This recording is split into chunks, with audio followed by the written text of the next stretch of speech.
Capaldini. I'm the moderator for our session today. I'm a retired business executive with deep experience in business-to-business SaaS, and I'm a mentor for MESA. MESA is the Minnesota Emerging Software Advisory. Each member of this panel is currently a mentee at MESA and has found it valuable. They'll discuss their experience in the MESA mentoring program. MESA has been around for 15 years. 100 companies are either currently in the program or have graduated, and they have generated over $1.2 billion in institutional capital. So that's a metric we use to figure out if what we're doing is really helping these companies scale. If you want more information about MESA, the website is mesagroup.org. There are bios for all of us on the session page, so we're not going to repeat that.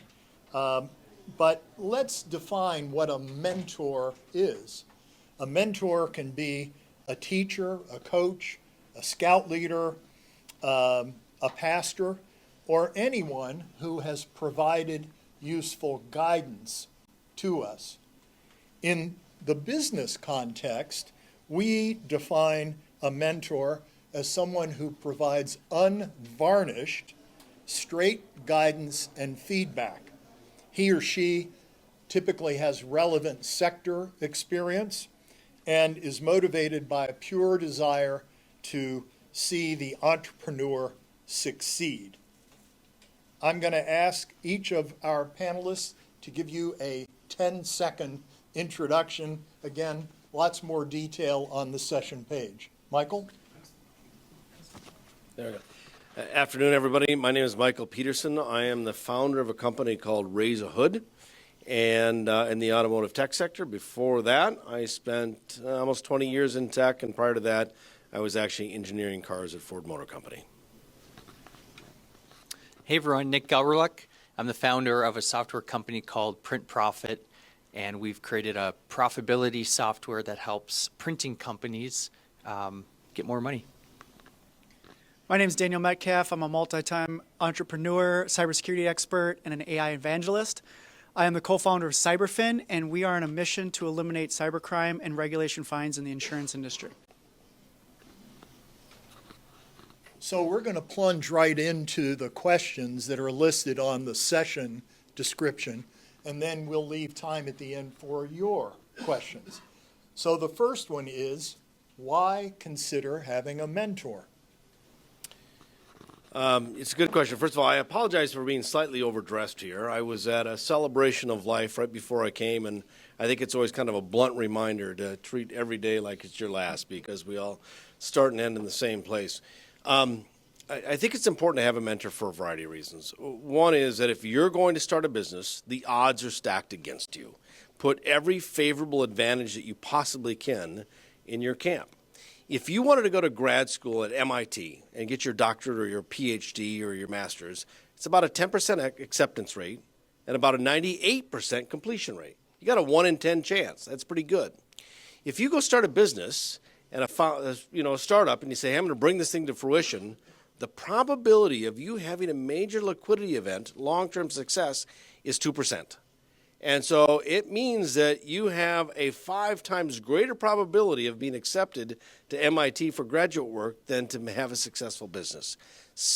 Put all the cards that you possibly can in your favor to make that work, and getting good counsel through a mentor is one of those. I'd say it's a good way to turbocharge your life and your passions, desires, and talents, whatever that might be, wherever you're looking to go. It is challenging out there, but what a great asset to find someone who has traveled that journey, wherever you're looking to go, and help validate you're on the right path, or help you course correct and save significant time, money, effort. I like to say that I'm the smartest person in the room, but my kids would tell me otherwise. And so I had to start to figure out how I could gain all the expertise and knowledge that I didn't have that they reminded me of. And a mentorship program is exactly what I needed to do that. They already have the experience, the expertise, and the unvarnished, as you said, reality that I needed to have in order to make sure that I could be as successful as possible as a business owner, as well as it's very lonely at the top. And it was very nice to have a friend that, and I always call like a business therapist, as a person that could be there to listen to everything that you're going through, and they've probably been through it themselves. So how does a mentor differ from other advisors and your investors? When I look at an investor really wants one thing. They want a return, right? They're going to push you to accelerate your business as fast as possible. When you have other advisors, and I would argue most good companies, you develop a board of advisors or a board of directors, and they're a combination. They're going to push you, but they're also I view them as almost like a boss. They hold you accountable. You have somebody to report to. They keep you on the straight and narrow. But a mentor is somebody else. And I think what Daniel said here is a little bit of what was the word you used? Therapist? Yes.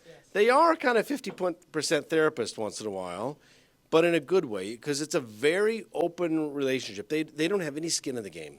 And in fact, with Mesa, they are not permitted to sit on your board. They're not allowed to invest in your business. They are going to be completely unbiased. And so it's one of the few people you can go to where they don't have any ulterior motive other than helping you succeed. And that in and of itself is pretty rare. I appreciate the intentionality of the relationship. We all have, or hopefully, friends, family, where if you've got a question, you can ask.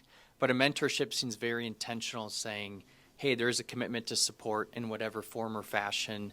And you have that, whether it's repeatability structured or it's open-ended, but that direct way to reach out and acknowledgement you're looking to go somewhere, and it's a two-way street of the people looking to come together and help you get you there.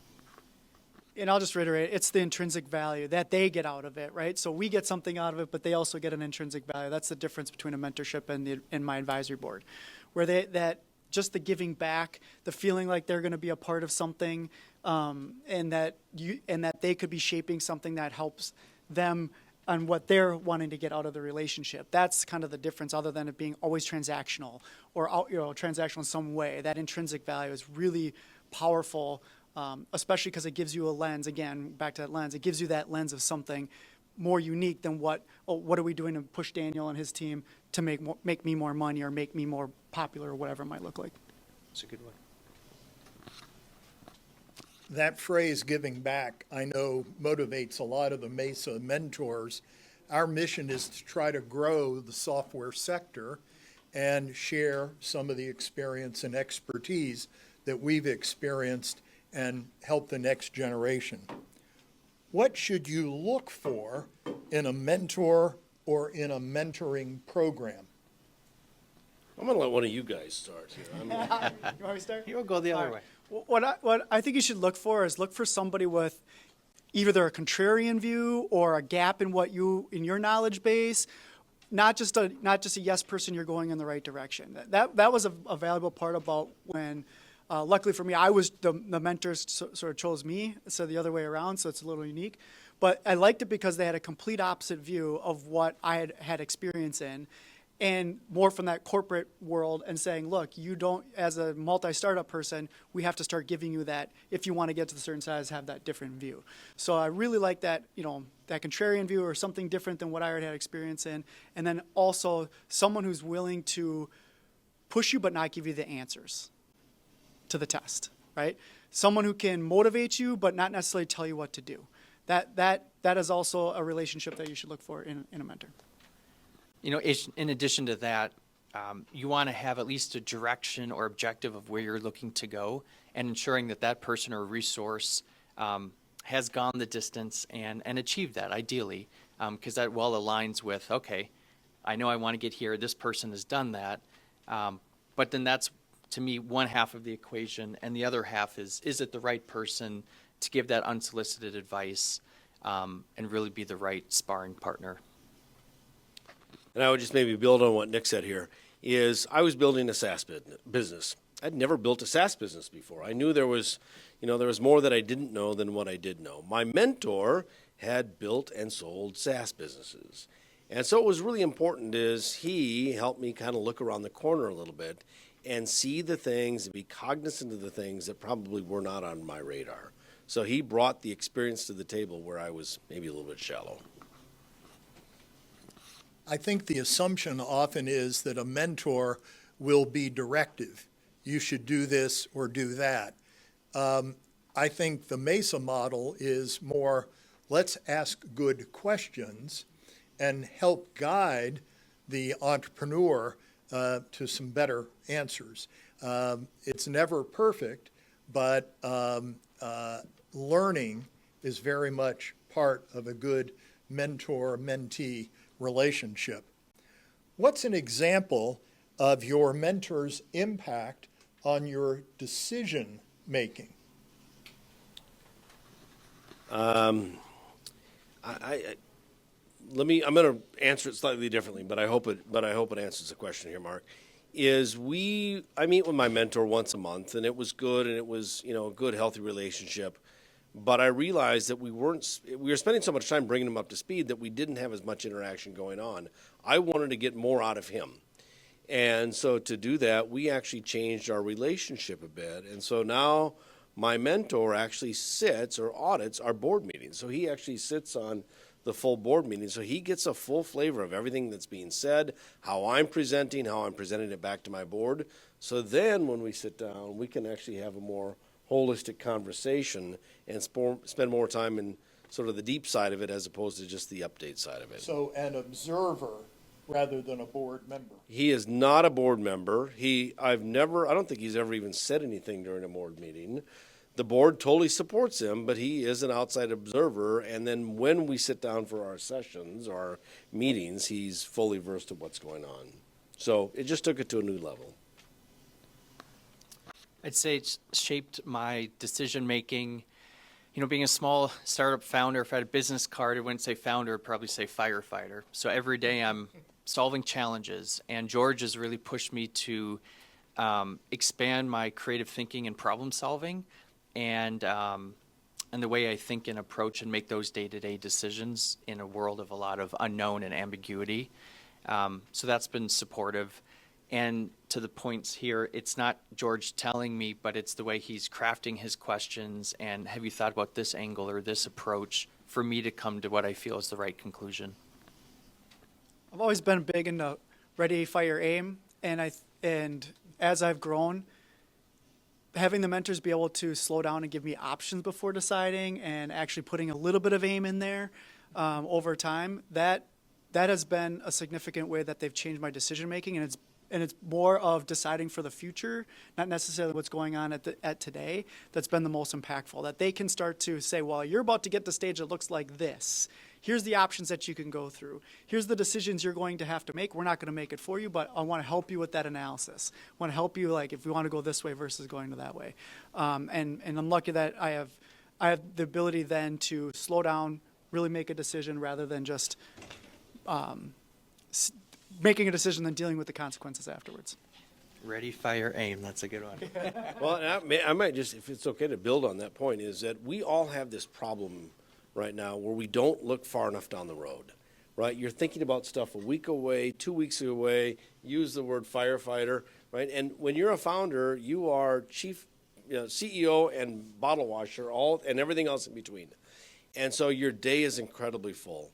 When you do that, you start to spend too much time thinking about what am I going to do this week, next week, maybe a month from now, and you certainly have a long-term vision, but what you're doing in 6 months or 12 months or 24 months, that's the gray area, and I think those are the areas where a good mentor can help fill in some of those gaps. Michael, you've just anticipated my next question. Did I Thank jump you. ahead? No, that's all right. My question was going to be, how has your mentor changed how you think about your business? You answered that in terms of time frame, but I'd love to hear from everyone on that. How has your mentor changed the way you think about your business? So my story in a nutshell, I'm 35. I've been in the printing industry since I was 15. and have experienced it globally. So very, very deep knowledge of a vertical industry. And just when I thought I know it all, George, who doesn't come from that background, some of the fundamental questions he's asked has kind of rocked my world in different regards. So the beauty of having that mentor who isn't in the same industry or the same path, but just as an observer of business and startups, being able to ask the right questions to help you confirm or rethink what you thought you were very sound in. My experience has been in business is what we call sprint and micro exits. And my mentor took the time to actually say, hey, look, is this a pattern, or is this or is it something that we need to find the right business that can have you try a different type of strategy? And really spent the time beyond just the regular monthly, took the time, wrote it out, put it on his whiteboard, took a bunch of pictures, texted to me and said, these are, look at these numbers, or look at the way this is, look, this could be a long-term play here and a real scaling play. Let's work it through. And it really, that's how it started to change my mind on looking at my business differently, rather than just having the same pattern over and over again. So you've all answered part of this question. What does a good mentor do and not do? I think probably the best thing, and it's probably been said here a few times, is just knowing the right questions to ask at the right time. And sometimes they'll give you specific guidance, but really it's up to you to figure that out. The question is leading you to the areas that you should be focusing on, and that typically comes through a good question. What I've really appreciated is I've got a great support system of people who love and support me, but it's rare that I have someone really challenge or say, hey, love you, Nick, but I think you're going off here. So what does a good mentor do? I think having those real conversations where it comes from a place of wanting to support, and you may not want to hear it, but saying the tough things for you to consider, I think that's great. And then what do they not do? They're doing it in a way that is supportive in nature and not a shaming, if you will. So having those tough conversations, but in a supportive way. And I know we spend some time talking about mentors as far as entrepreneurs or business owners or startups, but mentors can be in many different, whether you're looking at your career or looking for school. You think you need to find a mentor, and the best to do, what to do and what not to do with your mentor is don't expect that they're going to have all the answers. Don't expect that they're going to be the silver cross, right? That they're going to have the pot of gold at the end of the rainbow for you. They're just there to support, right? And to give you the best of their abilities and to support you. Don't rely on everything that they're going to be able, that they're just going to solve all your problems because they're your mentor. Also, a really good mentor is not going to be there, again, to try to tell you what to do. They are going to ask really, really good questions to draw out of you what you are going to commit to, right? And as soon as they get to that aha moment of, they'll even kind of get that weird little side smile on their face, say, I got you, right? I got you. I made you commit. I made you do it. I didn't tell you how to do it. You did it on your own. So I really appreciate that. So let's talk about the cadence for a meeting with your mentors. Now, Michael, you explained that in addition to a monthly conversation with a mentor, you're having your mentor sit in on your board meetings as a way to get up to speed. So you're having a monthly conversation, but you're also having a very structured way of informing the mentor about what's going on. Any other thoughts on that? I'm going to pass this one on. I think that works good for us, works well for us. George and I meet every month in Edina for breakfast to get a nice Starbucks. And in an early stage software startup like Print Profit is, 1 month cadence. There's a lot of good things and challenges to bring to the table and talk about. We meet remotely bi-weekly or bi-monthly, in short bursts because it's just, and we have a very specific agenda, so I can get them the information ahead of time, and then we can specifically have here's the things that we're trying to figure out from that standpoint. And then they always give me some homework that I have to come back with, which I really appreciate too, because then it holds me accountable to, hey, here's some homework. But they're always been open to that got a minutes, right? And that's what I always appreciate. Like, I failed early in the first year, this is my second year, I failed in the first year to really embrace that, to say, hey, if they've offered to say, hey, if you have something, you can text me, and I'll get back to you when I get back to you, but don't don't wait for the next meeting. If there's something that's burning inside that you have to just get off your chest or whatever it might work out. And I failed because I was making decisions for them to say, yeah, they said yes, but they didn't really mean it. They're very, accomplished. They don't want to hear from little me, and they actually got upset at the fact that I didn't do it more often, and I had a problem, and I let it linger. So remember that you had that opportunity too. If they offer it, take that opportunity. So we're going to open up for audience Q&A. We are making a video recording, so I'm going to repeat the questions so that we can capture them on the video. Who's got a question?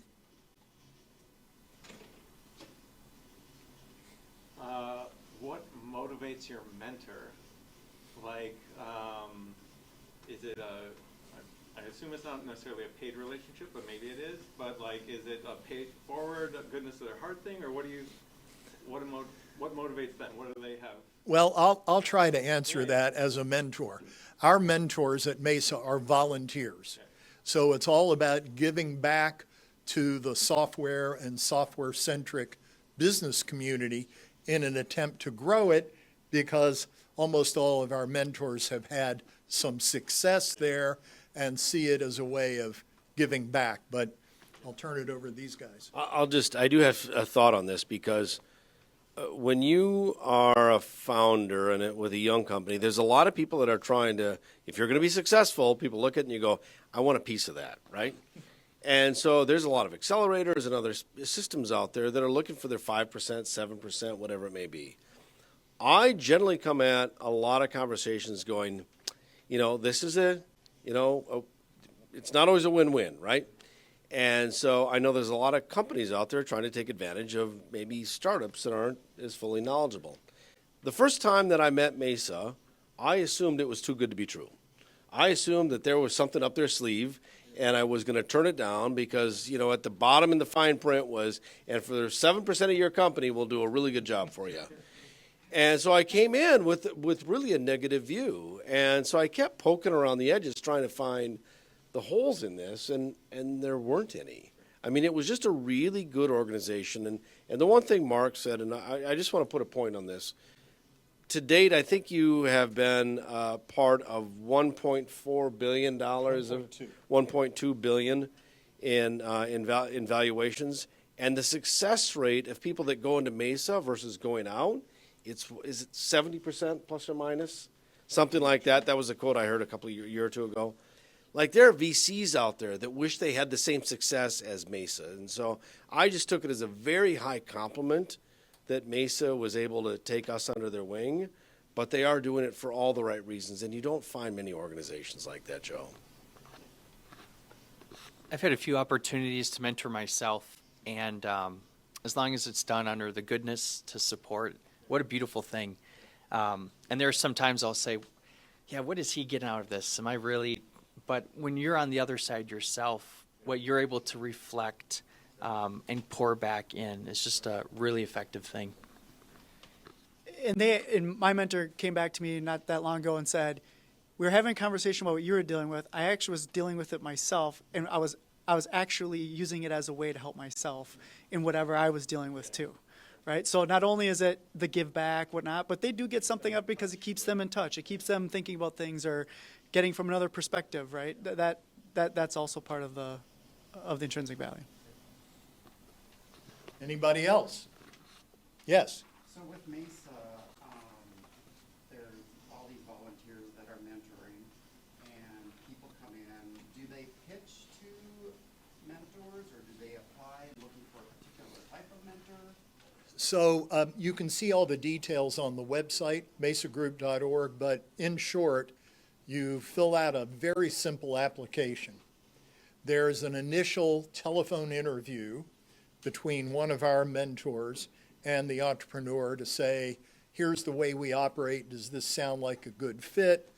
And we do require that our mentees have a product or service and some revenue. So they're not absolutely at the beginning of the process.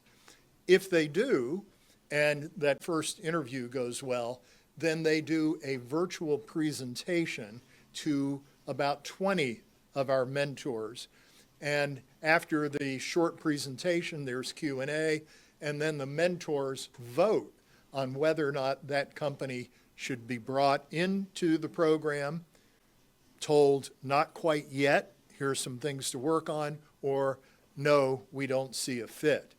The match rate is really pretty good because that first telephone interview gets through a lot of issues, but it's from beginning to end is weeks, not months. Any further thoughts on that process? How much is some income or some profit? Some revenue, we don't define it. It's non-zero. How about that? Is that just a gauge so that you, like, okay, they're serious if they... They're serious, and the market has confirmed that there's a need for this product or service. You know, there are a lot of very bright entrepreneurs who have great ideas for answers to questions that the market isn't really asking yet. Anybody else?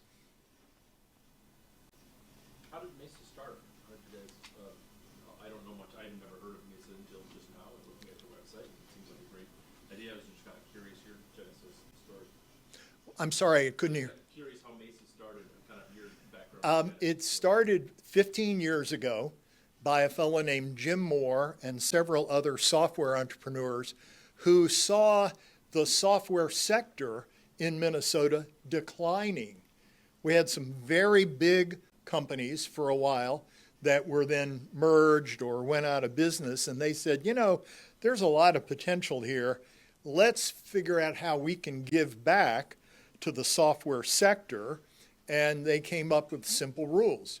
Pro bono, that is free, no investors or board members for independence, once a month meeting, 60 to 90 minutes, often some communication in between those. And the focus is on Minnesota. So we get asked occasionally about people from other states, and we have to say, sorry, we're the Minnesota Emerging Software Alliance, but advisory. But it really came out of a motivation to give back and do it in a way that would really help these companies. And the metric that we settled on was our institutional investors willing to put money in. Now, that's not the only metric for success, but it's one that's pretty widely recognized and respected. Anyone else? May I add just a comment on that topic? Is I think, your question here, Joe, and yours in the back, and I missed your name, I apologize, is I think folks kind of go, well, why are they doing this? Like, what's the reason?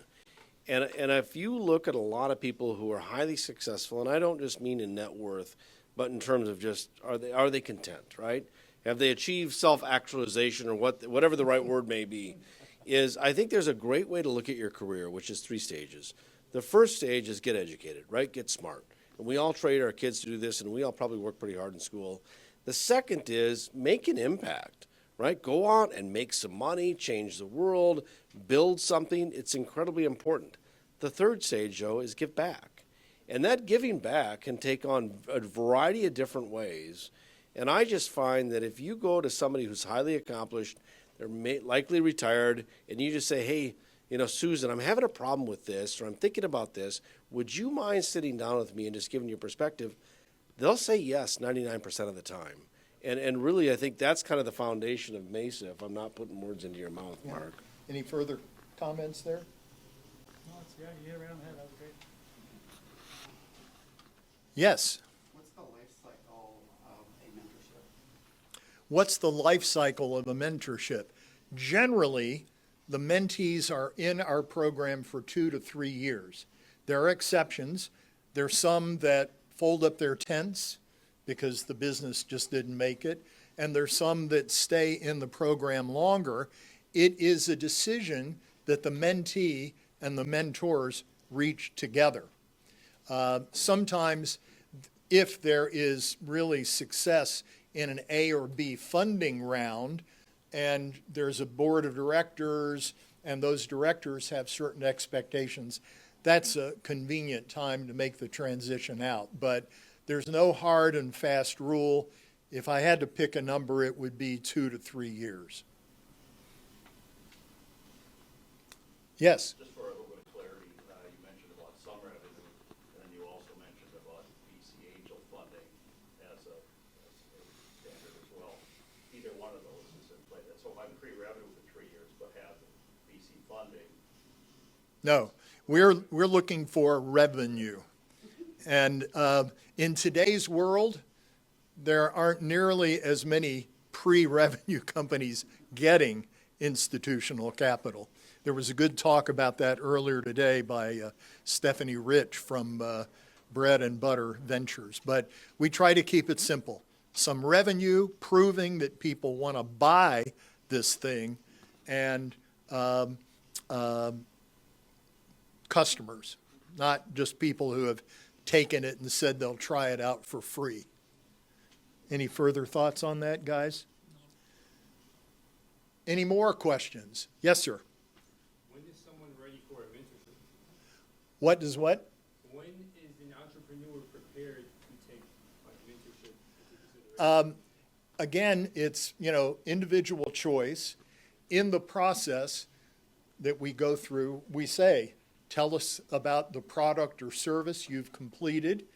And it may be, the minimum viable product. It may not be your long-term vision of what it is, but you've got something that's in the marketplace and you've got someone paying for it. But, it may be a very modest amount of money, but it's non-zero. And the question really for the entrepreneur is, does this sound like something I want to commit to? We've had some situations where people have gone through the process, met all the metrics, and then just couldn't seem to find the time each month to meet with a mentor. Well, that doesn't work, right? That's rare, but it does happen occasionally. Does that answer your question? Yes. Anyone else? Is it possible that you kind of set up a mentorship and it doesn't quite work out, or you figure out, I need something a little different and you switch mentors? Yes. So the question is, do we occasionally switch mentors because there's a mismatch? And there's a two-part answer to that. Yes, we can switch mentors. We've got 60 of them. You can see their bios on the website. And mentors volunteer to be affiliated with a company. So they've learned something about it and had some interest, either because of industry background or functional expertise. When a company gets beyond $20,000 in monthly recurring revenue, that's $240,000 a year, we assign a second mentor. And we almost always make sure that those mentors have complementary skill sets. So one may be very strong in sales and marketing, another in fundraising. And we do want to make those adjustments as they're necessary. Sometimes even when there is a second mentor and a company is facing a new challenge, we will make a swap.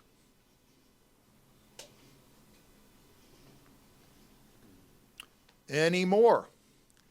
We've got a couple more minutes or we can adjourn. Yes, sir. Advice on looking for a mentor, reaching out to one when they're just starting out and haven't reached any mentors yet? Yeah, I would say, number one, someone you trust to give you objective advice. And that may be based on a referral from someone you know. Expertise in your industry is useful, but not necessary. Because sometimes mentors are just asking good business questions that aren't specific to the industry. And sometimes coming from a different industry can say, well, why is it that way? There are lots of organizations in town designed to support entrepreneurs. There's the Beta MN incubator. There's Generator with the number 8. There's the Entrepreneurs Organization. There are probably a half dozen such organizations here in Minnesota. Some have a membership fee, some are free, but you're in a good place, and it's not just about a match on the technical aspects. There really needs to be a good connection with the individual. Daniel used the phrase therapist. That's wonderful. I haven't heard it applied to mentors before, but I think it's true. When we did this panel a couple of years ago, one of the mentees said, I have implicit trust in my mentor, and I can talk to him or her about anything in complete confidence. I will often take an issue and my initial thoughts about how to deal with it to my mentor first before I take it to my board or other advisors.